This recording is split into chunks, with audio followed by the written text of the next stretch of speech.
안녕하세요. 그동안 잘 계셨습니까? 오늘은 제가 좋아하는 노래 정호승님의 시에 시 노랫말을 붙여서 노래로 만들어진 내가 사랑하는 사람 부르고 싶어요. 그 다음에는 정채봉 선배님의 그 시 한 편을 분 다음에 그 다음에 빙하 이야기로 들어가겠습니다. 뭐 격식과 곡, 뭐 박자 뭐 그런 것을 꼭 맞추고 그러고 하고 싶지 않고요. 그냥 자유롭게 제가 그냥 부르고 싶은 거 불러보고 싶고 그렇게 살고 싶어요. 그러니 여러분들도 좀 불편하게 느껴지신 점이 있더라도 양해 좀 해주시기 바랍니다. 나는 그늘이 없는 사람을 사랑하지 않아.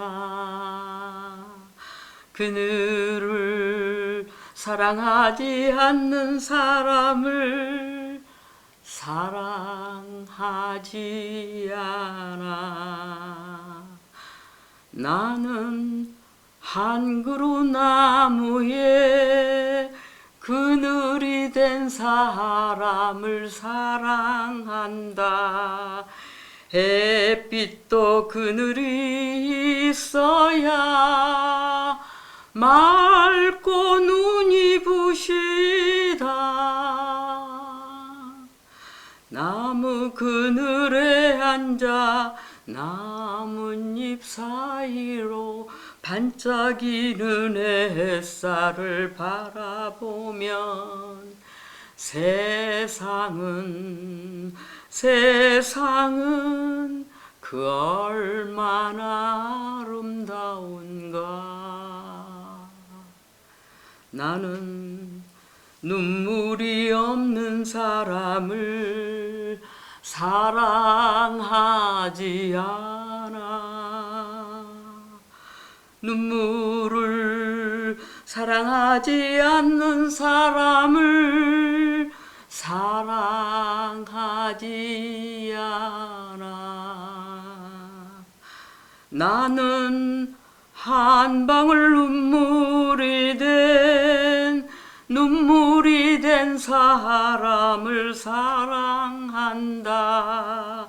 사랑도 눈물이 있어야 맑고 눈이 부시다. 나무 그늘에 앉아 나뭇잎 사이로 반짝이는 햇살을 바라보면 세상은 그 얼마나 아름다운가.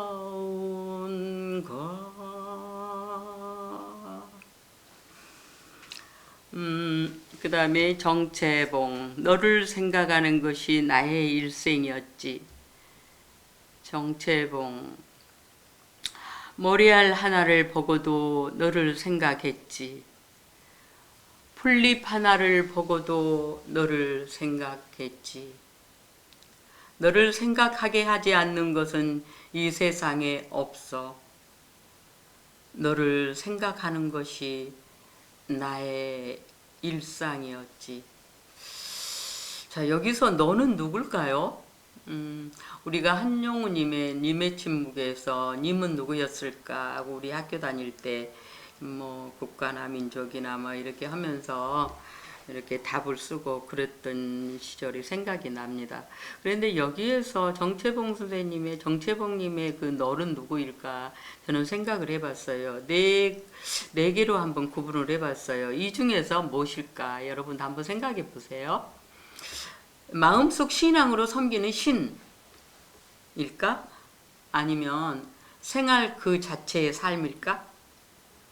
그 다음에 어떤 정의의 좌표인 그 선일까? 그리고 늘 가슴에서 떠나보내지 못한 어머니일까? 여러분들은 넷 중에서 어떤 걸 같아요? 저는 어머니, 네 번째 어머니 같아요.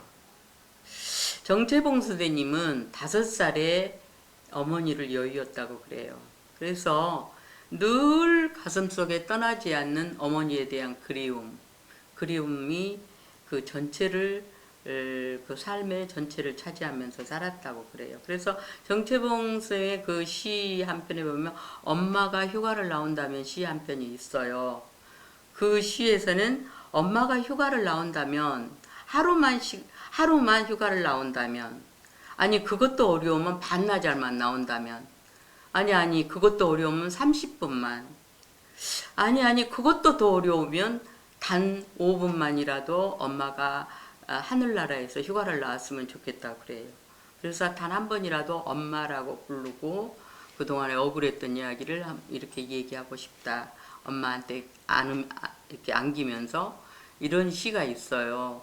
그래서 아마 이런 것들을 볼 때 늘 이분에게는 어머니에 대한 그리움과 어머니에 대한 절절한 그 정말 그리움과 아픔이 있었지 않을까 이런 생각을 해봅니다. 정채봉 선생님은 1946년도 순천에서 태어났어요. 그래서 2001년도 55세에 간암으로 별세한 분입니다. 지금 요즘 같으면 참 짧은 나이에 가셨죠. 자연을 그 시나 모든 글들은 자연을 대상으로 그리고 어린이와 같은 마음으로 아동문학에 열정을 이렇게 쏟았고요. 대한민국 문학상, 새싹문학상, 아동문학상 등 수많은 문학 수상 경력이 있는 분이었습니다. 그래서 오늘은 이거를 이렇게 한번 해보고 싶었고요. 그 다음에 오늘 이야기는 환경위기의 그 온난화에 따른 그 문제점들 중에서 빙하 이야기를 한번 해볼까 합니다. 빙하 그러면 남극과 북극이 생각이 나시죠? 그러면 남극 빙하, 남극과 북극 생각이 나고요. 남극 하면 펭귄들이 알을 막 이렇게 품고서 쫑쫑쫑쫑 이렇게 쭉 이렇게 서 있는, 그러면서 그 추위를 서로 견디고 있는 모습을 이렇게 연상할 수가 있어요. 그런데 정말 그것들한테 이렇게 배울 수 있는 거는 뭐냐면 얼마나 혹독한 추위겠어요. 남극의 추위니까. 그런데 그거를 안에 들어있는 펭귄과 밖에 있는 펭귄들이 번갈아 가면서 막 이렇게 자리를 종종 옮기는 그 모습들에서 정말 과연 우리 인간들은 내가 추워 죽겠는데 내 옷을 벗어가지고 다른 사람은 주고 자기는 그 추워서 이렇게 할 수 있을까, 그런 생각들을 해보면서 그 작은 민물들에게서 우리가 참 배울 만한, 이렇게 교훈을 얻을 만한 것들이 있구나 하는 것들을 느낄 수 있는 펭귄이죠. 자, 그래서 이제 우리가 펭귄이 살고 있는 남극을 한번 가만히 이제 살펴보면요. 남극은 전체 면적의 1440평방킬로미터입니다. 그리고 남극은 거의, 그러니까 98%가 얼음으로 덮여 있는 곳이죠. 얼음으로 있는 곳이죠. 그래서 지구상의 전체 빙하의 86%를 차지하고 있는 곳이 남극입니다. 그래서 이제 기후대는 우리나라하고 반대죠. 우리나라는 8월이 제일 덥잖아요. 근데 거기 남극은 8월이 제일 추운 거죠. 그래서 평균 기온이 한 영하 15도에서 20도 정도 되는데 여름 날씨는 이제 훨씬 더 덥죠. 그래서 이제 최고로 기록된 때가 있었는데 1968년도 8월에는요. 영하 88도까지 갔다고 그래요. 상상 한번 해보세요. 영하 88도 살 수가 있을까요? 정말 끔찍한 그런 일이 있죠. 남극에는 우리가 또 생각해 볼 수 있는 것이 그 세종기지, 세종과학기지와 장보고 과학기지가 있죠. 그것은 한국해양과학기술원에서 파견된 그 극지연구소인데요. 이제 그래서 우리나라 연구관들이 또 기술자들이 또 가서 여러 가지 그뭐 대기 환경이라든지 뭐 여러 가지 이제 뭐 해양과학이라든지 지구라든지 천문학, 전체 과학이라든지 이런 것들을 이제 거기서 연구하고 있는 것이죠. 거기 이제 한번 가면 굉장히 멀다고 그래요. 한쪽 뭐 세종기지 같은 데서는 뭐 제 굉장히 뭐 셔틀랜드 제도의 뭐 킹조지 섬으로 해서 이제 그렇게 가는 그곳인데요. 그 호주로 세종기지는 이제 칠레를 통해서 가고 장보고 과학기지는 이제 뭐 호주 오스트레일리아를 통해서 그렇게 경유를 해서 입고 들어간다고 그렇게 하죠. 지금 이제 남극을 살펴봤고요. 그 다음에 이제 북극을 잠깐 살펴보면, 북극 그러면 뭘 생각이 나세요? 북극곰을 생각이 나죠. 하얀 곰.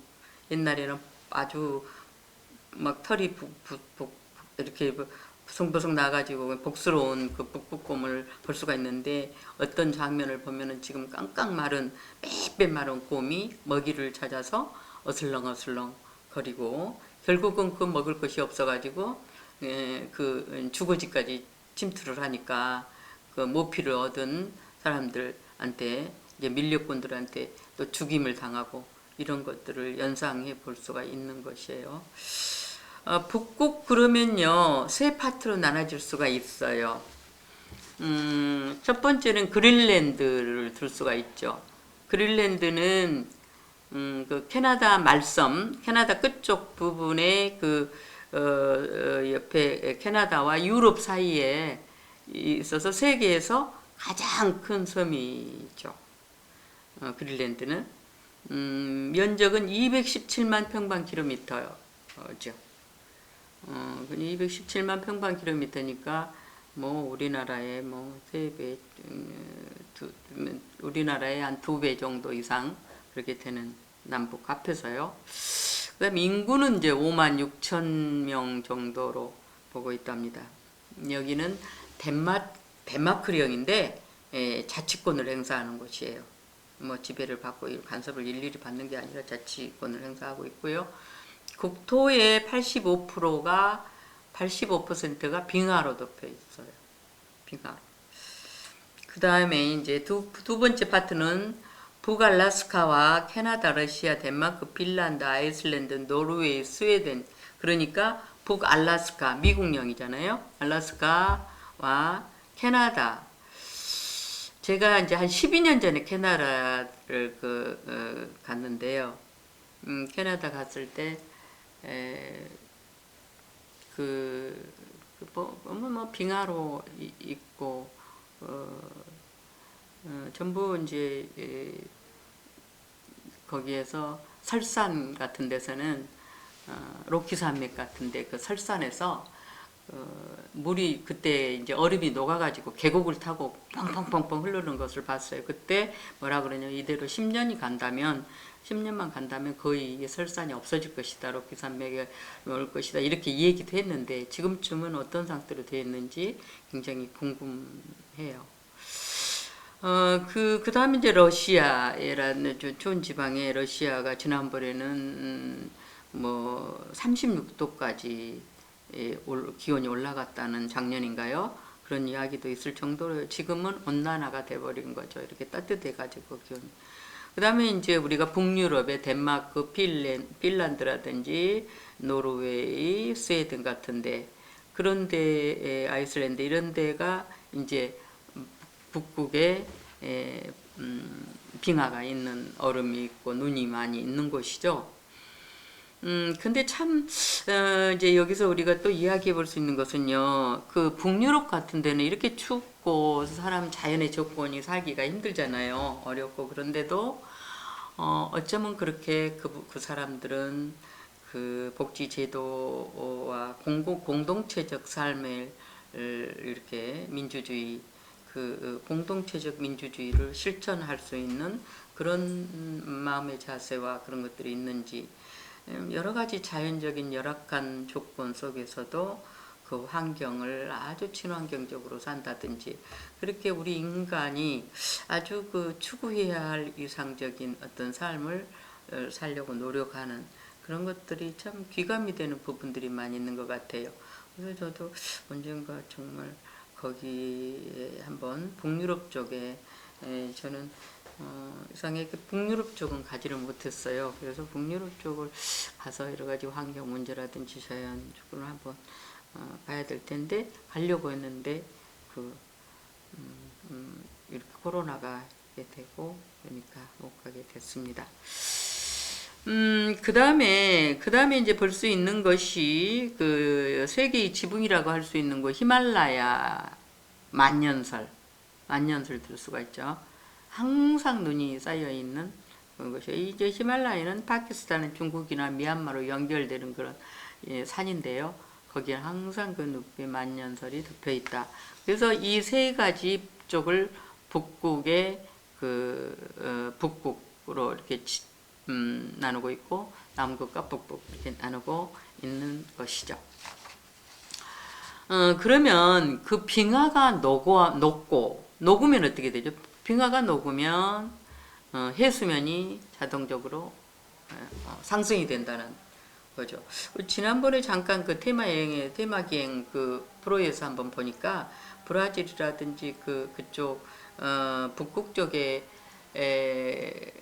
더 얼음이 막 산더미처럼 녹아가지고 쏟아져 내려오는 것들을 볼 수가 있어요.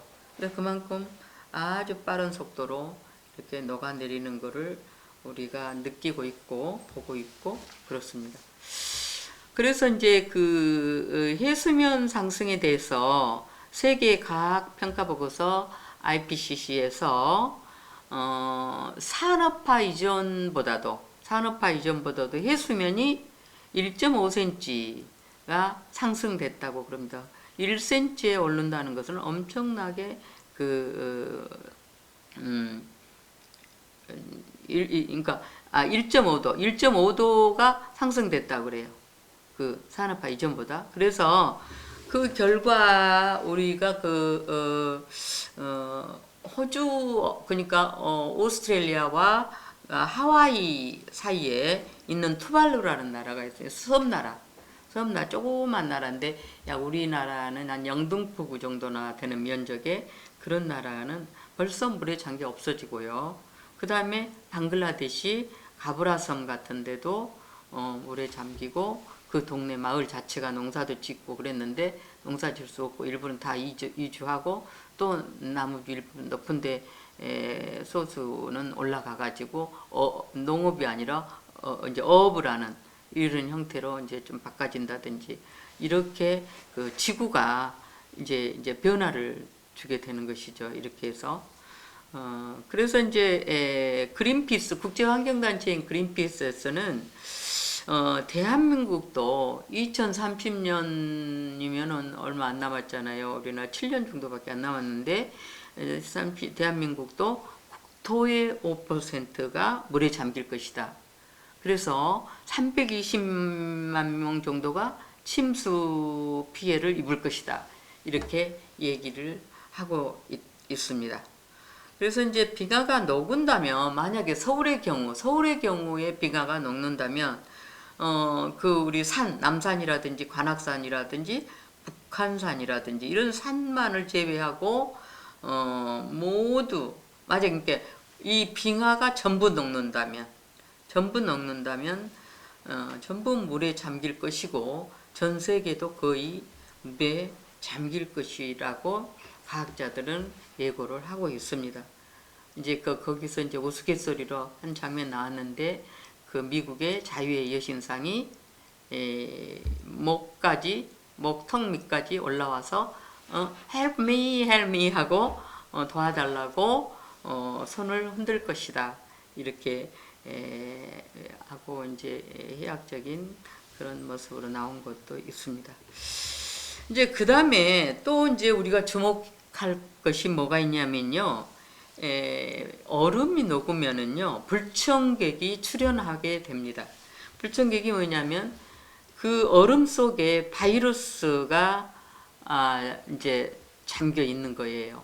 그래가지고 수만 년 동안 그 바이러스들이 얼음 속에서 동면하고 있다고 할 수가 있어요. 동면하고 있다가 이게 이제 뭡니까? 온난화가 해빙이 되잖아요. 이렇게 빙하가 전부 해빙이 돼서 녹게 되면 어떻겠어요? 그 바이러스가 출현이 돼 나오겠죠. 나와가지고 그것들이 전염을 시키는 겁니다. 이렇게 인간이라든지 아니면 동물이라든지 이렇게 전염을 시키게 되는 거고. 그리고 또 한 가지 또 문제는 뭐냐면 녹으면은 그 동식물들이 이제